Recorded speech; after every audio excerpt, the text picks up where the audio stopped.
मुंबई के दहिसर में भाजपा, शिवसेना और कांग्रेस के भारी संख्या में कार्यकर्ताओं ने आम आदमी पार्टी में पक्ष प्रवेश किया। इस मौके पर सभी का प्रीति शर्मा मेनन ने आम आदमी पार्टी में जोरदार स्वागत किया। भाजपा की मुंबई महिला मोर्चा की उपाध्यक्ष रही आशा बख्शी अपने सैकड़ों समर्थकों संग आपका दामन थाम लिया। मनपा चुनाव से पहले यह भाजपा के लिए तगड़ा झटका बताया जा रहा है। गरीबों की जमीन, गरीबों के पास मुंबई में 65% मुंबई की जनता झोपड़ों में रहती है। खुली हवा उन्हें नसीब नहीं होती है। मुंबई में सबसे कम प्लेग्राउंड, सबसे कम रिक्रिएशनल ग्राउंड है। जो आज मुंबई में इतनी सारी बीमारियां हो रही हैं, सबको यहाँ पे टीबी हो रहा है, अस्थमा हो रहा है, ये घुटन की वजह से हो रहा है। और जो यहाँ पे 11 रिक्रिएशनल प्लेग्राउंड है, जिसमें से 8 पे अतिक्रमण कर रखा है गोपाल शेट्टी ने, कोई क्लब के नाम पे या किसी संस्था के नाम पे या किसी ट्रस्ट के नाम पे, और आम आदमी का उसमें आना जाना बंद। या एक बोर्ड लगा देते हैं 5 बजे से 6 बजे आप 2 रुपया देके अंदर जा सकते हो। हर गरीब बच्चे का उन्होंने हक छीना है। इससे बुरा काम कोई नहीं हो सकता। वो जीतते आ रहे हैं बार बार, लेकिन कहीं ना कहीं इस बुराई का अंत होगा और वो इस बार ही होगा। आपने शरद पवार जी का भी जिक्र किया, ठाकरे आप देखिए यहाँ पे कांदिवली में एमसीए ग्राउंड था, उसके खिलाफ भी केस लगा, लेकिन वो निकल के चले गए। उनका रहा एमसीए क्लब, वहाँ पे भी एमआईजी क्लब देख लीजिए, मातोश्री क्लब देख लीजिए। मुंबई में आप कोई भी क्लब देखेंगे जो बाद में बने हैं, जिमखाना छोड़ के, ये कोई भी अलॉटेड एक्चुअल जमीन पे नहीं बने हैं, ये रिक्रिएशनल ग्राउंड्स। मैं तो नारायण राणे जी का दाद देती हूँ। इन लोगों ने तो वहाँ पे क्लब बनाए। नारायण राणे जी ने तो चेंबूर में सुभाष नगर के ग्राउंड में बिल्डिंगें बना दी। ये तो इतना अतिक्रमण करते हैं, बाकायदा उन्होंने पूरी रेजिडेंशियल फ्लैट्स बना के बेच दिए। मैं मुंबई की जनता से रिक्वेस्ट करती हूँ कि ऐसे नीच लोगों के फ्लैट्स ना खरीदें। फ्लैट्स होते हैं, गरीबों की जमीन छीन के बनाए जाते हैं, इन्हें ना लें। आशा बख्शी जी के साथ भारी संख्या में बीजेपी के लोग प्रवेश किए हैं आम आदमी पार्टी में, क्या कहना है आपका? आज ये साफ होता जा रहा है कि आम आदमी पार्टी ही एक पर्याय है जो देश में एक्चुअल बदलाव ला सकती है।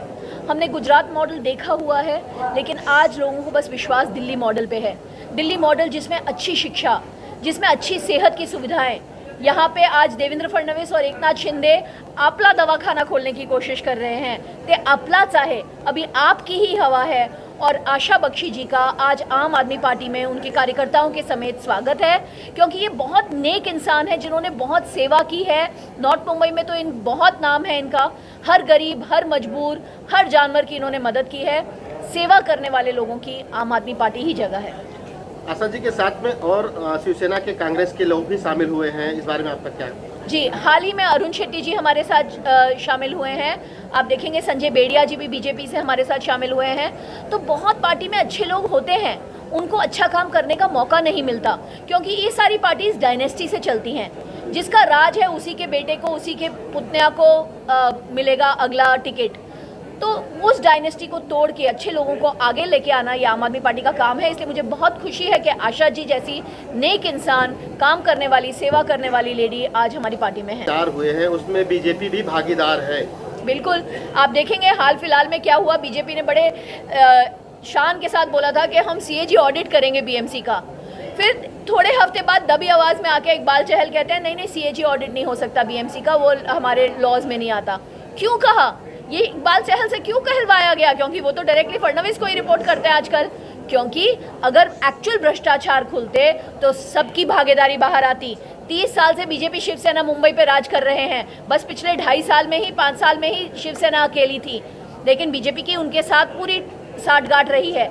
जो मुंबई में उन दोनों ने मिलकर लूटा है, उसकी पूरी बात खुल के आएगी जब आम आदमी पार्टी सत्ता में आएगी। तब हम सीएजी ऑडिट करवाएंगे, पिछले 30 साल का सीएजी ऑडिट करवाएंगे।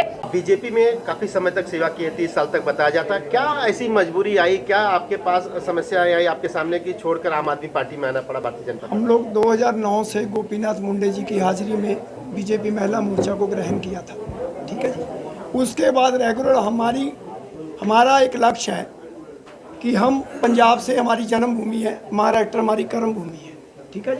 तो महाराष्ट्र एक हमारी कर्म भूमि, हमारी जन्मभूमि से बड़ी होती है। हम किसी भी अपने एरिया में, आजू बाजू में कोई काम इंडिपेंडेंट करने के लिए आज तक हम बंधे हुए थे। हमें कोई अलाउड नहीं था, कुछ नहीं था, खाली होल्डिंग, बैनर, वहाँ तक ही हमको एक सीमित रखा हुआ था। और जब भी हम कोई अभी एमएलए या किसी से डिमांड करते थे कि भी हमें कोई आगे बढ़ने का मौका दीजिए कि हम लोगों की सेवा तक कर सकें, क्योंकि मेरा मानना है कि महाराष्ट्र की जो धरती है मेरी माँ है, और जो बेटा माँ के लिए कुछ नहीं कर सकता है उसको वहाँ रहने का भी हक नहीं है। तो इसीलिए मैंने भाजपा को छोड़ा कि वहाँ हमारी कोई सुनवाई नहीं है। और दूसरा, एक हिंदू मुसलमान, मैं एक बिजनेसमैन भी हूँ, छोटा हूँ लेकिन हूँ बिजनेसमैन।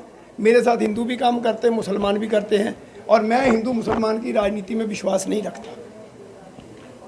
बीजेपी में आप शामिल हुए हैं, आज आम आदमी बीजेपी छोड़ के आम आदमी पार्टी में, आने वाले दिनों में किस तरह से काम करेंगे जो महानगर पालिका चुनाव आ रहा है उसको लेकर? बिल्कुल जी, मुझे जिम्मेदारी दी गई है बोरीवली में जो नगर सेवक मेरे आते हैं उनको जिताना, उनके लिए काम करना, जिसके लिए हम कल या परसों एक बीजेपी में अपना उत्तर मुंबई में ऑफिस खोल रहे हैं, जिला ऑफिस, और वो हमारा ऑफिस यहाँ के एरिया को ऑपरेट करेगा।